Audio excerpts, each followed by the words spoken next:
Bonjour et bienvenue à Pardum Cuisine. Qu'est-ce qu'on mange aujourd'hui? Un risotto.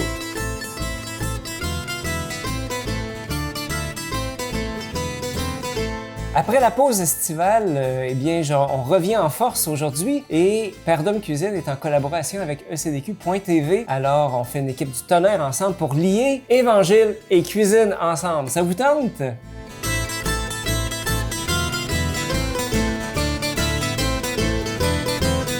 C'est drôle, les Italiens, en fait, le riz, ils le prennent souvent comme une entrée avant un repas. De la même manière qu'ils peuvent avoir une entrée de pâtes, ils peuvent avoir une entrée de riz. Alors, on appelle ça les risottos. Il peut y avoir risotto au safran, aux champignons. Aujourd'hui, on en fait un aux tomates. Êtes-vous prêts pour les ingrédients?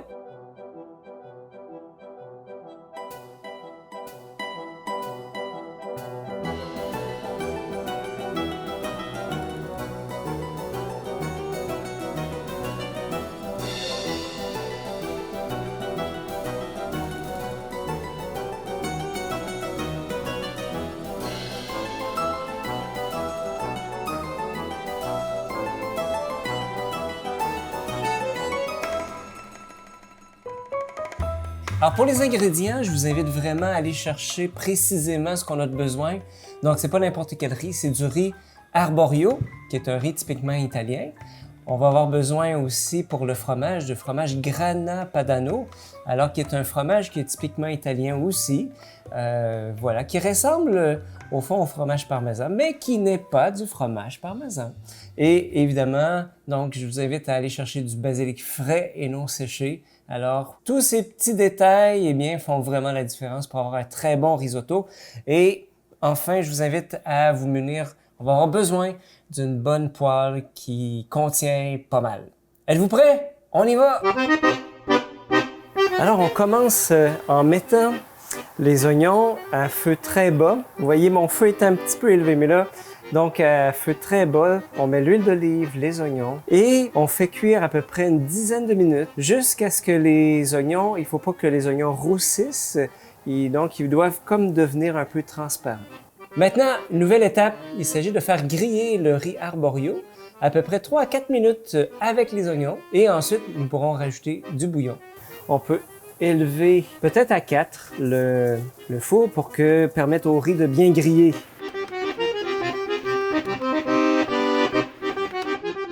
Vous avez 1 litre de bouillon de légumes. Pourquoi? Vous allez voir parce que du riz, là, ça a vraiment soif. Et attention, pour réussir le risotto, on ne doit jamais mettre tout le bouillon d'un coup. Il faut l'ajouter au fur et à mesure. On rajoute une première louche.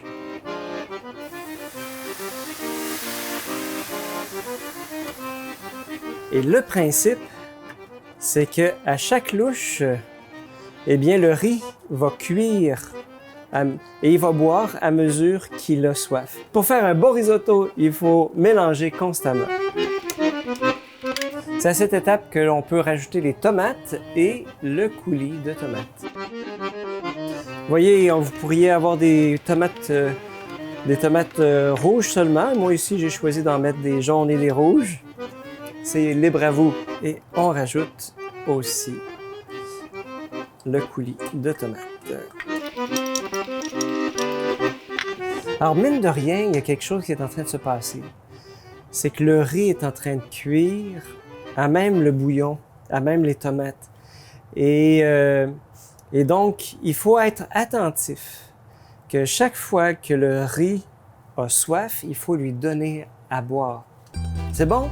Vous voyez à quel point là, ça commence à coller. Alors, quand ça commence à coller, c'est le signe qu'il faut rajouter encore une autre louche. Jusqu'à quand, peut-être vous allez vous poser la question, jusqu'à quand est-ce qu'il faut continuer de faire cette manœuvre-là? En fait, ça va être, je dirais à peu près au bout d'une demi-heure, quand vous goûtez au riz et qu'il est tendre, c'est-à-dire qu'il est plus croquant, là, à ce moment-là, c'est le signe que votre riz, votre risotto sera prêt et on sera prêt pour rajouter les autres ingrédients qui se rajoutent après la cuisson. Donc, on va avoir à fermer le on va avoir à fermer notre rond pour continuer de rajouter les autres ingrédients. Regardez comment ça commence à être beau! Une belle couleur. Si ça prend un peu dans le fond, on peut baisser notre intensité là. Alors ça demande beaucoup d'attention pour éviter que le risotto s'assèche. Voilà, lui donner ce qu'il a besoin pour sa croissance, n'est-ce pas?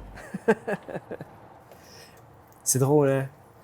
On dirait que faire cuire un risotto, là, c'est comme accompagner un riz. Accompagner un riz qui a soif. Accompagner la soif. Ça vous est déjà arrivé de devoir accompagner la soif de quelqu'un? Quelqu'un qui a soif, il peut même dire, je sais pas, mais on dirait que je cherche quelque chose que je sais pas c'est quoi. Allez, c'est pas évident ça, accompagner une soif. Bon, rendu à ce point-ci, on va goûter, voir où est-ce qu'on en est. On n'est pas loin. Vers la fin, on peut rajouter... Moi, je rajoute une cuillerée à thé de sel, mais évidemment, on sale au goût. Alors, c'est pour ça qu'il faut goûter. Alors, on goûte peut-être pour la dernière fois. Notre risotto est prêt. Alors, à cet instant-ci, c'est important de fermer le feu avant de rajouter les autres ingrédients. Alors, vous savez que le basilic, c'est comme le thé. Il faut que ça infuse, il ne faut pas que ça cuise. Alors, c'est pour ça qu'on doit fermer le feu et même... déplacer, voilà, notre risotto du rond. Et on peut rajouter le basilic qui est haché grossièrement, voilà, dans le mélange, et notre basilic va infuser avec la chaleur du risotto qui est là. Vous pouvez diminuer la quantité si vous voulez faire attention à votre ligne. Moi, j'y vais à l'italienne, alors c'est donc à peu près 20 ml de beurre, alors que je rajoute ici, qui va fondre simplement avec la chaleur du risotto. Et enfin, la touche finale, c'est le fromage Grana Padano qu'on va faire fondre dans notre risotto. À ce moment-là, notre risotto, il va prendre une consistance très, très crémeuse et surtout très goûteuse. Et voilà, à ce moment-ci, notre risotto est prêt. Alors, pour le servir, je vous conseille tout simplement de le mettre dans un petit bol, parce que c'est une entrée, et de déposer une ou deux feuilles de basilic frais par-dessus. Alors, voyez, notre risotto est prêt. Donc, c'est une entrée, c'est très goûteux. Vous allez voir, c'est vraiment très surprenant quand on prend une première bouchée. Et c'est vraiment délicat, c'est délicieux. Et c'est drôle, hein? Pendant que je faisais la préparation du risotto, j'avais vraiment l'impression d'accompagner une soif. Et le risotto, comme ça, il ne faut pas y donner tout d'un coup, puis en même temps, il ne faut pas le laisser mourir de soif. Il faut vraiment l'accompagner peu à peu. Et me dit, et que ça ressemble à nous, ça. Et que ça ressemble à nous, à nos vies. Tu sais, de quoi est-ce que tu as soif? Souvent, on a soif de reconnaissance, on a soif d'amour, on a soif... c'est quoi tes soifs à toi? Hein? Et quand Jésus il prend la parole à un moment donné, en Saint Jean, chapitre 7, eh bien, c'est durant une fête et c'est très solennel. Donc, c'est au chapitre 7, verset 37, il dit... Le dernier jour de la fête, qui est le plus solennel, Jésus, debout, se mit à proclamer à haute voix, « Si quelqu'un a soif, qu'il vienne à moi, et que boive celui qui croit en moi. » Des fois, je me dis, on n'a pas juste faim et soif de nourriture, mais de toute parole qui sort de la bouche de Dieu. Notre âme est parfois desséchée. Moi, j'ai réalisé, dans mon expérience, que ma soif d'amour, elle est infinie. Et que les choses finies, même les personnes qui m'entourent, ne sont pas toujours capables de combler ce cœur qui est faite pour l'infini.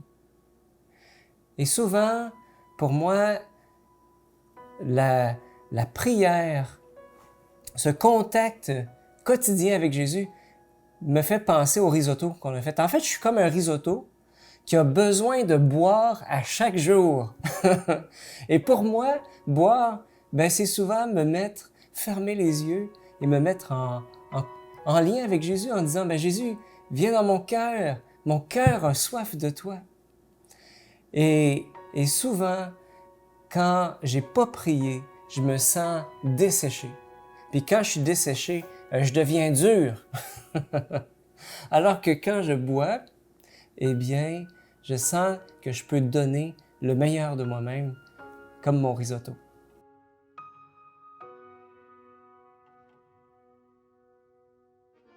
Merci d'avoir été avec nous, c'était Père Dom Cuisine. On se retrouve pour une autre recette.